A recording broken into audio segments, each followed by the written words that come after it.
Hello learners, welcome to my YouTube channel. आज के lecture में हम लोग डिस्कस करेंगे गिलफर्ड थ्योरी ऑफ इंटेलिजेंस के बारे में। अगर आप में से किसी ने मेरी पिछली वीडियोस नहीं देखी हैं जो इंटेलिजेंस की थ्योरीज से रिलेटेड हैं तो प्लीज़ चैनल पर जाइए, विजिट करिए, वीडियोस को देखिए। चाहे आपके पास अगर लिमिटेड टाइम है तो डबल स्पीड पर आप मेरी वीडियोज़ को देखिए, क्योंकि इस चैप्टर में से एक क्वेश्चन आपको पक्का देखने को मिलेगा। हो सकता है 2 क्वेश्चन भी आपको देखने को मिले। कोई भी टेट एग्ज़ाम है, चाहे आपका सी टेट है, एच टेट है, इवन नेट में भी आपसे यहाँ से क्वेश्चन पूछा जाता है। तो ये थ्योरी हमारे लिए बहुत इंपॉर्टेंट है। सबसे पहले हम लोग देखेंगे इस थ्योरी के अदर नेम क्या है, क्योंकि यहाँ से भी आपको क्वेश्चन पूछा जाता है। सबसे पहले 3 डायमेंशनल थ्योरी इसे हम लोग बोलते हैं। इसे 3 डायमेंशनल थ्योरी क्यों बोलते हैं? क्योंकि यहाँ पर मेंटल एक्टिविटीज़ को 3 पार्ट्स में डिस्ट्रीब्यूट किया है, इसीलिए हम इसे क्या बोलते हैं? 3 डायमेंशनल थ्योरी। सेकेंड आता है SOI मॉडल। इसे हम लोग SOI मॉडल भी कहते हैं। क्यों? क्योंकि ये किससे रिलेट करता है? हमारे स्ट्रक्चर ऑफ इंटेलेक्ट से हमारा जो है ये रिलेट करेगा। इसके बाद स्ट्रक्चर थ्योरी ऑफ इंटेलिजेंस भी इसको बोला जाता है। और गिलफर्ड ने अपनी इस थ्योरी के अंदर एक बहुत ही इम्पॉर्टेंट टेक्निक को यूज़ किया है। वो टेक्निक क्या है? हमारी फैक्टर एनालिसिस टेक्निक। इसे भी हम लोग क्या करेंगे? ध्यान में रखेंगे। चलिए अब डिस्कस करते हैं मेंटल एक्टिविटीज़ को 3 पार्ट्स में जो डिस्ट्रीब्यूट किया है। सबसे पहले हमारा आता है कंटेंट।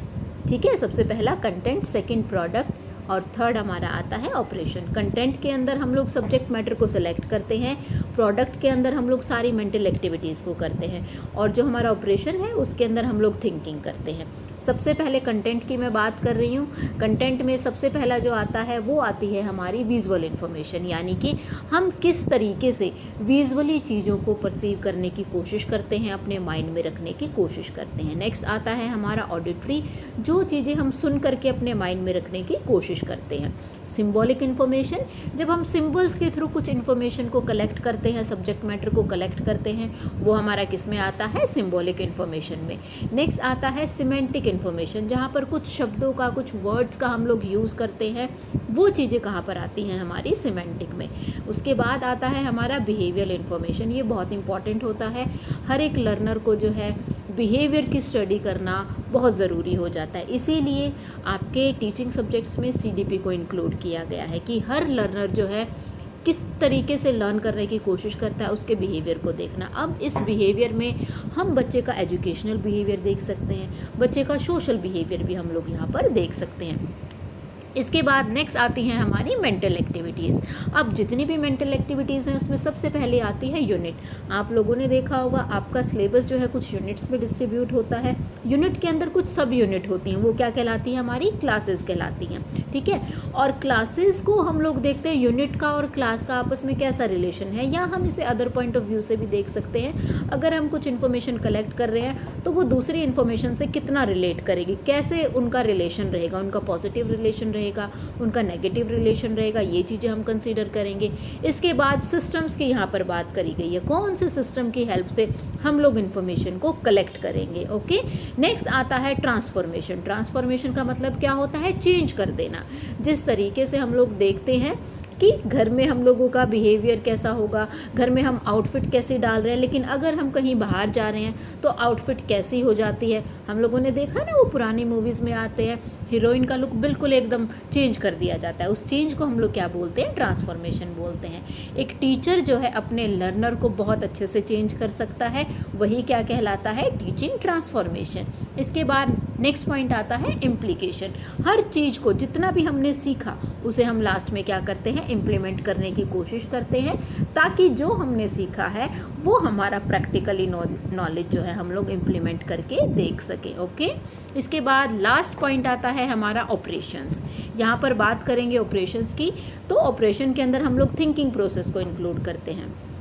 यहाँ पर 2 तरीके की थिंकिंग इंपॉर्टेंट है, आपकी कन्वर्जेंट थिंकिंग और दूसरी है हमारी डाइवर्जेंट थिंकिंग। कन्वर्जेंट थिंकिंग, जब हम सोचते हैं लेकिन किसी एक ही तरीके से फोकस्ड होकर के जब हम किसी प्रॉब्लम को सॉल्व करने की कोशिश करते हैं और एक ही टाइम पर बेस्ट सॉल्यूशन हम लोग निकाल पाते हैं। डाइवर्जेंट का मतलब क्या हुआ? जब हम डिफरेंट तरीके से सोचते हैं और प्रॉब्लम को सॉल्व करने की कोशिश करते हैं। इसके बाद नेक्स्ट पॉइंट आता है हमारा मेमोरी। मेमोरी, हम कितना चीज़ों को रिटेन कर पाते हैं। शॉर्ट टर्म के लिए, लॉन्ग टर्म के लिए, जितनी भी नॉलेज हमारे लिए इम्पॉर्टेंट है, जो भी इन्फॉर्मेशन हमारे लिए इम्पॉर्टेंट है, उसे हम कितने टाइम तक अपने माइंड में स्टोर करके रख सकते हैं। फिर नेक्स्ट पॉइंट आता है मेमोरी रिकॉर्डिंग। कुछ चीज़ें हमें याद नहीं रहती तो हम क्या करते हैं, अपने नोट्स बना लेते हैं। जैसे आप सब अभी मेरी वीडियो को देख करके अपने नोट्स बना रहे होगे, क्योंकि जब एग्ज़ाम आएगा तो आप लोग क्या करेंगे, फटाफट रिवाइज़ करेंगे, ठीक है। या इनको रिकॉर्ड करके कहीं पर भी स्क्रीनशॉट आप लोग ले सकते हैं, या किसी भी तरीके से हम लोग क्या करते हैं, इन्फॉर्मेशन को कलेक्ट करते हैं। मेमोरी रिलेटेड इन्फॉर्मेशन को एक जगह हम लोग क्या करते हैं, समराइज़ करने की कोशिश करते हैं, रिकॉर्ड करते हैं। नेक्स्ट आता है कॉग्निशन। कॉग्निशन हमारी मेंटल एक्टिविटीज़, दिमाग से रिलेटेड सारी चीज़ों को इंक्लूड करेंगे। और लास्ट पॉइंट आता है हमारा इवैल्यूएशन। इवैल्यूएशन जो है हर स्टेप का क्या होता है, लास्ट पॉइंट होता है। जितना भी इंफॉर्मेशन हम लोगों ने कलेक्ट किया, जितना भी सब्जेक्ट मैटर हम लोगों ने कलेक्ट किया, जितना भी हम लोगों ने ट्रांसफॉर्म किया स्टूडेंट्स को, उन सबको क्या करते हैं, हम लास्ट में इवैल्यूएट करने की कोशिश करते हैं। जैसे टीचिंग प्रोसेस में टीचर के साथ साथ हमारे लर्नर का भी क्या होता है, एक तरीके से इवैल्यूएशन होता है। अगर पूरी क्लास फेल हो जाती है तो इसका मतलब क्या हुआ, टीचर फेल हो गया है। और अगर एक या दो स्टूडेंट फेल हो जाते हैं, इसका मतलब स्टूडेंट फेल हुए हैं, टीचर का वे ऑफ टीचिंग बहुत अच्छा रहा, ठीक है। तो चलिए जी, अब जब मैंने आपसे प्रॉमिस किया था कि अब हम लोग देखेंगे कि जो हमारा नेक्स्ट जो लास्ट हाफ है, इसके अंदर हम लोग क्या देखने की कोशिश करेंगे, कितने फैक्टर्स को आप लोगों को टिक करना है। तो ध्यान में रखेंगे 1967 में हमारे गिलफर्ड जी ने कितनी जो है आपके फैक्टर्स बताए थे। तो याद रखेंगे 120 फैक्टर्स की इन्होंने यहाँ पर क्या करी है, बात करी है। कब, 1967 में, क्योंकि 5 ऑपरेशन इन्होंने उस टाइम दिए, 4 कंटेंट दिए और 6 इन्होंने क्या दिए, प्रोडक्ट दिए। लेकिन 1988 में इन्होंने जो है क्या किया, अपनी थ्योरी में कुछ चेंज किए, ठीक है। अपनी थ्योरी में जो भी इन्होंने चेंज किया, उन चेंज करने के बाद इनके जो फैक्टर हुए, वो टोटल फैक्टर कितने हुए आपके, 180 फैक्टर जो है इन्होंने हमें दिए।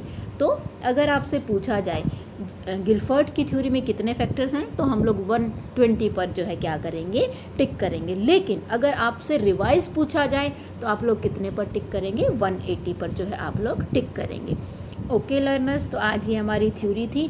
अगर आप कहते हैं तो एक बार फटाफट से समराइज़ करवा देती हूँ। इस थ्योरी में हम लोगों ने बात करी है फैक्टर एनालिसिस टेक्निक की, जो किसने यूज़ करी है, आपकी गिलफर्ड ने। यहाँ पर 3 फैक्टर्स इन्होंने लिए हैं मेंटल एक्टिविटीज़ से रिलेटेड, कंटेंट, प्रोडक्ट और ऑपरेशन।